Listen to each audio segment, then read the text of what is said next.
जैसे कोई मशीन धीरे धीरे ब्लिंक कर रही हो।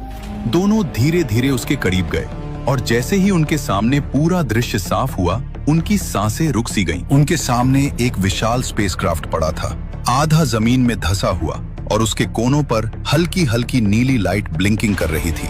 ये देखने के बाद जेनी बोली, न जाने कितने दिन से क्रैश हुआ है, फिर भी इसका इंजन बंद नहीं हुआ। जैफ कांपते हुए बोला, जेनी, ये हमारा जहाज नहीं है और न ही पृथ्वी की कोई तकनीक। जेनी बस उसे देखती रह गई। स्पेसक्राफ्ट का डिजाइन इतना हाईटेक था कि वो मानव सभ्यता से कई 100 साल आगे का लग रहा था। उसकी प्लेट पर अजीब चिन्ह बने थे।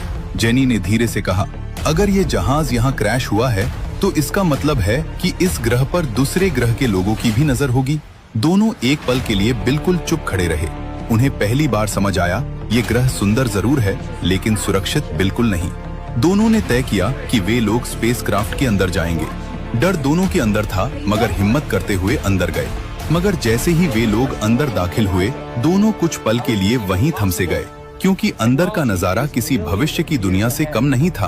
पूरा स्पेसक्राफ्ट चमक रहा था, दीवारों पर लगी लाइट्स अभी भी जल रही थीं और दर्जनों सुपर कंप्यूटर अपने आप चल रहे थे, जैसे वह जहाज अभी भी किसी अदृश्य मिशन पर काम कर रहा हो। स्क्रीन पर तेजी से डाटा चल रहा था, जैसे कोई इस ग्रह की जानकारी किसी दूर ग्रह पर ऑटोमेटिक भेज रहा हो। डॉक्टर जैफ धीरे धीरे एक बड़े कंप्यूटर के सामने जाकर खड़ा हुआ। जैसे ही वो उसके करीब पहुंचा, स्क्रीन अचानक चमकी और कुछ ही सेकंड में कंप्यूटर ने जैफ की पूरी जानकारी उसके बिना कुछ करे ही स्कैन और सेव कर ली। जेनी घबरा गई और बोली, जैफ, हमें अभी बाहर निकलना होगा। अगर यह सिस्टम तुम्हारी जानकारी ले सकता है तो कोई हमें देख भी सकता है। इससे बड़ी समस्या हो सकती है। जैफ ने तुरंत सिर हिलाया।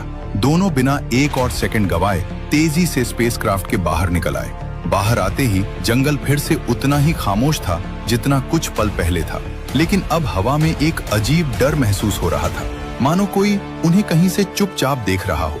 स्पेसक्राफ्ट से बाहर निकलते ही जैफ ने धीमे स्वर में कहा, जेनी, क्या यह संभव है कि इस तरह के स्पेसक्राफ्ट को ढूंढने के लिए कोई और भी यहाँ आ सकता है?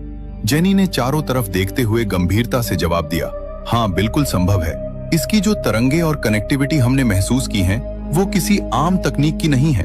अगर यह सिग्नल हमारे पास पहुंचा है तो यकीनन ब्रह्मांड में कहीं और भी इसे रिसीव किया गया होगा, और ऐसा हुआ तो हमें इस ग्रह पे बहुत से अद्भुत चीजें देखने को मिलेंगी, यहाँ तक कि एलियन भी। जैफ ने घबराकर पूछा, मतलब कोई और सभ्यता भी इस ग्रह की तरफ बढ़ चुकी होगी?